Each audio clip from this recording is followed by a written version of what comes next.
Welcome to Unsigned 518. I am here with Skinpig. How's it going, man? Not too bad. How you doing? I'm very well. And I was saying before we got recording, we just met 5 minutes ago in the driveway, and I was saying the only research that I do is I listen to the music. And before you got here, I was listening to the music, and I'm gonna have to say I was assumptive as to what I was gonna hear, and was wrong almost immediately. Because I honestly I'm not one that pretends that I know every genre, and when I heard dark wave, I was thinking like a Ministry or a Nine Inch, I was thinking like industrial, it's gonna be brutal, and the first song that I heard, it was melodic and layered and not what I expected. So I wanted to save that for when we were recording to, I guess, start it off like that. So we'll get to the music later. We'll play some songs, but I guess really just go back and tell your story with music and how it led up to where we are now. My story with music is long. It's too long. Yeah. It's been 20 years now. It's the worst origin story of all time. I, middle school, I'm a huge Slipknot fan. Okay. And I'm reading a copy of Hit Parader, and they have a Musician's Friend advertisement in the middle of it with Mick Thompson's guitar. And I'm like, yeah, I want that. I'm gonna. And so, age-wise, because I'm an old guy. I'm 51. So, when I think of Slipknot, Slipknot came out when I was, mid to late 20s. How old were you when you were into Slipknot? So that was 12, 13. Okay. 12, All 13, right. 14. Yeah. So, really, the fucking formative years. Yeah, absolutely. Yeah. Yeah. So, obviously, what I heard on Spotify doesn't sound like Slipknot. No. Music-wise. So, it's clear, I think, that you're doing your own path with other influences pulled in, I guess, is how it felt. Yeah. So with Skinpig specifically, it kind of started out, the game plan when I started writing these songs was industrial metal, and then just the equipment I was using, I had an old, the Behringer clones for the 303 bass machine, the 606 drum machine, and the plans just changed as the music was being written and thought up. So was that almost like a change of necessity, because you were like, well, I'm working with what I got, and yeah, I kind of think of it as a collaboration between me and the equipment. That's fair. And so, like I said, hearing the songs, hearing the layers, and again, I was expecting brutal and fast, and how do you start with an idea? Is it something that you kind of tinker around until you hear a sound that's nice, and then work a song off that? That's exactly it. Yeah. I'm really bad at memorizing ideas, especially musically. Yeah, if I think of something while I'm at work, it will be gone by the time I get home. So yeah, I'm the exact same way. And I even try to do the record into your phone, and I'll be like, melody here, but then even when I hear it, I'm just like, what the fuck was I even? Yeah, I've tried every synth that I can download on my phone to try to jot down ideas, and none of it works. So, and so is it all what instruments are you doing on there? Is it all synth? It's all synth. Yeah. Nice. Yeah, it's the first album, the one that's on Spotify. That's all pretty much your standard acid house rig. Honestly, it's an acid house rig run through grunge presets on my multi-effect pedal, and then I have an old Casio VL1 that I adore, and that's sort of the staple sound of Skinpig. So, and when you're doing, putting the songs together, doing the albums, it's just you, correct? Yes. Everything's just you. Yeah. And do you think of things conceptually when you go down the are things laid out, or is it just like everything's inspirational based at the moment? Inspirational completely, yeah. Inspirational, and then I look at what I've got in the end. I trim the fat, and to see where things belong.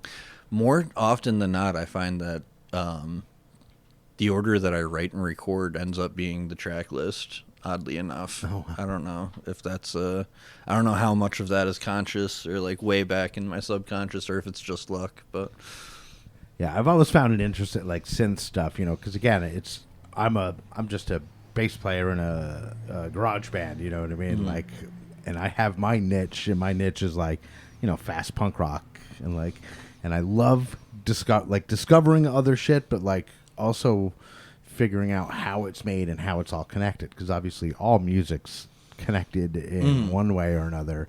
But I have another buddy that does synth music, and his name, what does he go under? The Holy Red Lights. You should check it out. I'll send you home with some.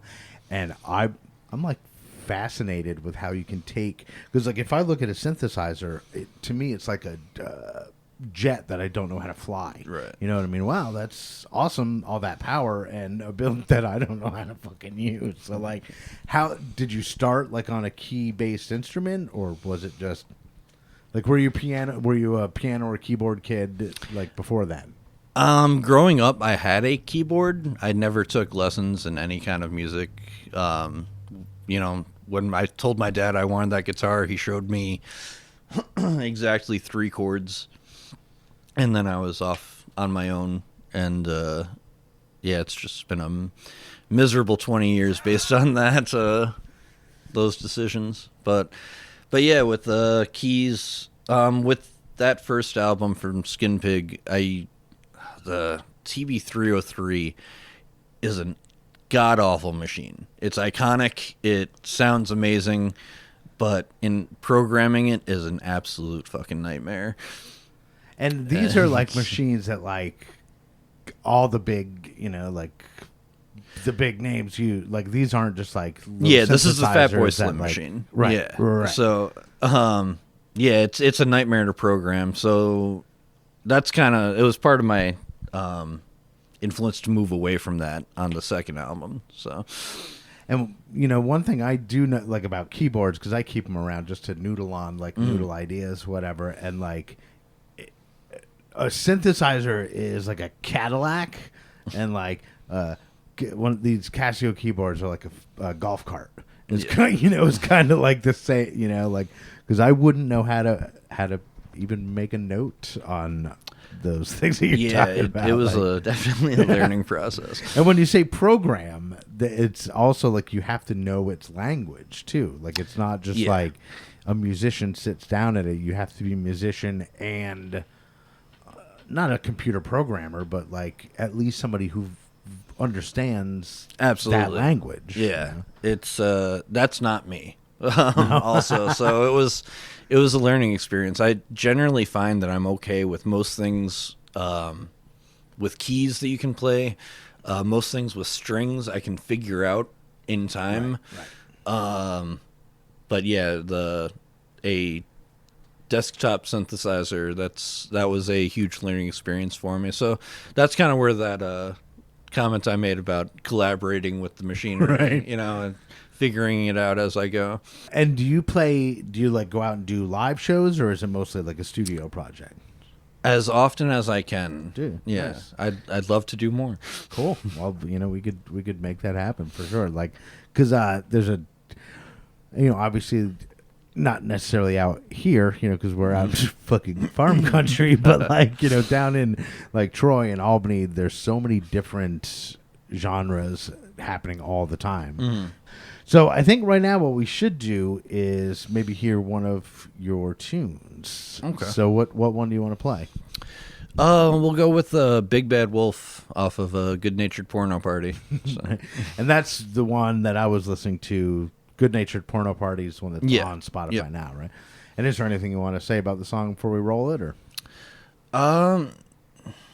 Yeah, this was sort of I want to say this might have been the first one that came to completion. So this is sort of like the thesis statement of the whole project. So I think it's a good one to start with. Cool.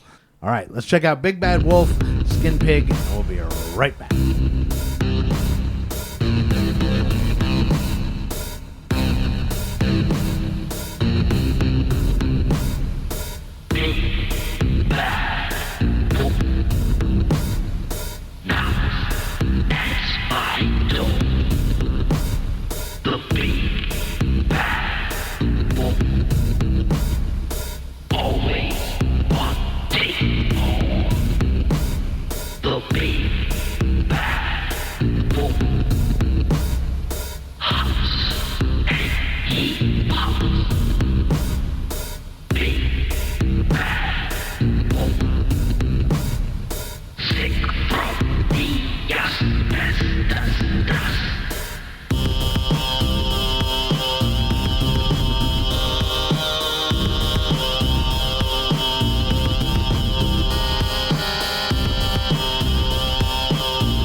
Big Bad Wolf, Skinpig off of Good Natured Porno Party. And that is the one that's on Spotify now. And then you have another one that is done or you're working on. Like, what's the story with the new album? Yeah, the new album, Hogs and Kisses, that's going to be out. That's amazing. Yeah. That'll be out October 1st. Oh, okay. Yep. So, like, it's like done, just being like produced. Yep, and it's mastered done. and... It's sitting, cooling down. Just waiting on singles coming out and trying to do it the right way. Trying to do it the way that the internet says I'm supposed to do it. So we'll see how that works. Tough. Like, it's tough because, like, you just said earlier, like, you work, you have a full-time job, you work, and like all of us or most of us doing this, it's the same thing. And like sometimes, the internet will be like, you gotta do this. And it's like, fuck you, dude. I don't have time to do that. And like, the problem is with the internet, every article kind of assumes that you want to be famous. And I'm 34 years old. I've got a full-time overnight job. I've got 2 kids. I just want to play a couple shows at some DIY venues and some bars and just have a good time. The new album, how many songs are on it? That is an excellent question. I'm going to... Yeah, it's a handful. Okay, all right. I'm going to say off the top of my head without looking at my phone, 11. Okay. Yeah. And is this, because you said you were like doing it right, rolling it out. Are you going to like release 2-3 singles and like? Yeah, I have 2 singles and videos lined up. So stuff will be coming out August 1st and September 1st, and then the big reveal on October 1st. Nice, and that'll be the full length. Yep. And again, that's you are doing it on your own terms in that way. You know what I mean? You can roll it out as you want, and I like how it's done, and you're sitting on it because I don't have that ability. It's very difficult. Yeah, and that's why I don't know how many tracks are on the album. Right?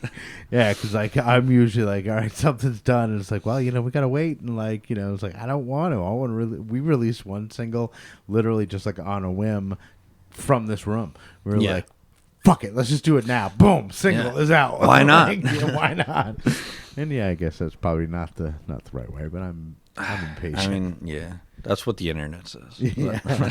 But I think, with the single and rolling it out slowly, not only is it better, but it's better for you because like what goes into making an album is a fucking lot of work, a lot of time, a lot of hours, but like a lot of like soul draining, you know what I mean? And like for it to just be like, boom, here it is, and then it's is harsh. That's something that I struggle with a lot. Yeah. With I do other projects with like noise music and stuff like that, and that's my tendency. As soon as it's done, I release it, and then it's like the endorphin just drops right off. Yeah. It's almost immediate.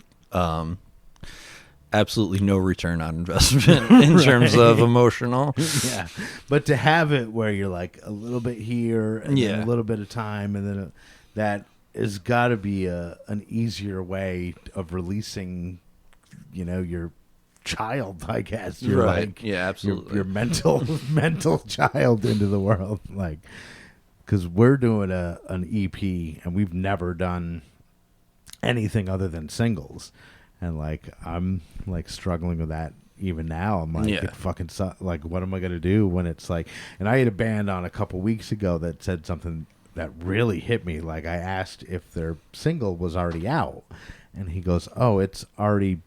He goes, "It already came out, peaked real quick, and has been forgotten."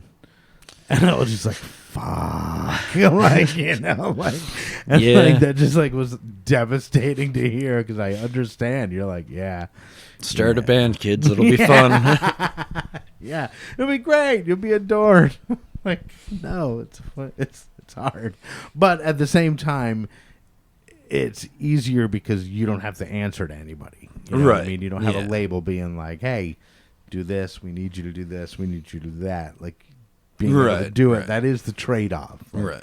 And plus fame, like, fuck fame. Like, I would, oh my God, I would never want to be famous. And like, I've been saying that my whole life. I'm like, and that's why I got into radio. I'm like, and I remember being in radio, I would go places and people would ask if I'm the one that they heard on the radio. And I would always say no.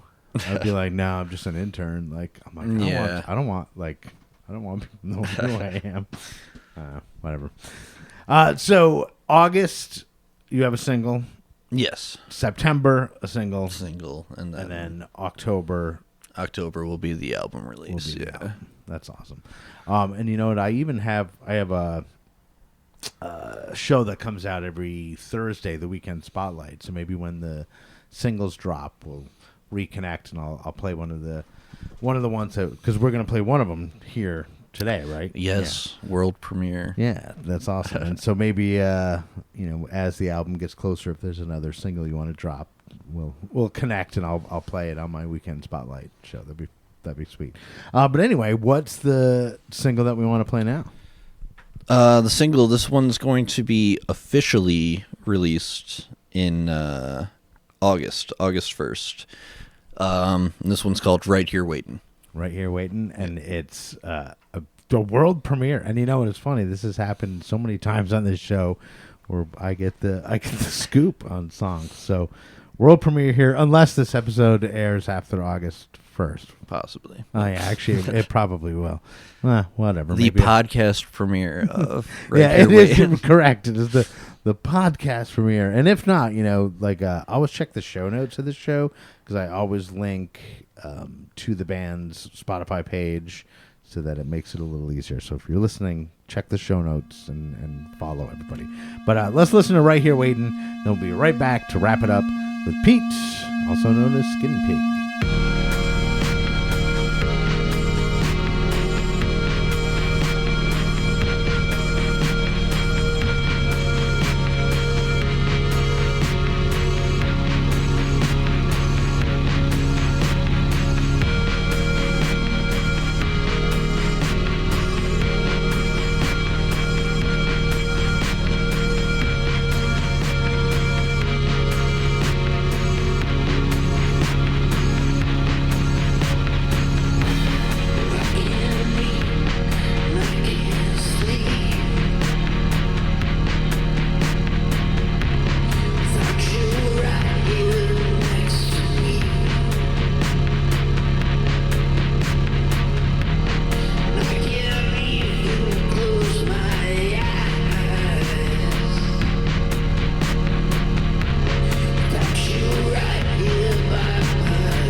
All right, that was Right Here Waiting, Skinpig, and that is off the upcoming album Hogs and Kisses that'll be out in October. So I know this episode will be out before October, so maybe the single scoop, but the album people can still get on board for it. So Pete, I want to thank you so much for taking your time out of your day to come out here. Thank you. I know it was not a short drive for you, so I appreciate it even more. You know, not like I don't appreciate everybody, but I love the effort.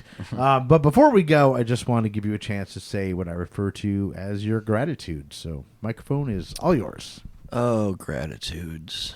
Family, friends, everybody that comes out to shows and listens to the albums. Crisis Isolation and El Dorado in Troy have been wonderful and given me a outlet. And I got a shout out Beyond Death Recordings down in Tennessee. Helped me out a lot with production or physical production when it comes to these albums coming out. So I couldn't do it without them and their support too. So and thank you. You're very welcome. All right, so that is Pete of Skinpig. I am Andy Scullin. This is Unsigned518. See you on the road. Unsigned518 is produced and hosted by me, Andy Scullin. New episodes are available every week wherever you stream podcasts. If you would like to help support the show, please like and subscribe wherever you are listening. Or you could buy me a coffee at buymeacoffee.com/unsigned518. If you would like to advertise on the show, send me an email at unsigned518@gmail.com. And to be a guest on the show, reach out to me through Instagram at unsigned518. Take care of one another, and I'll see you next week.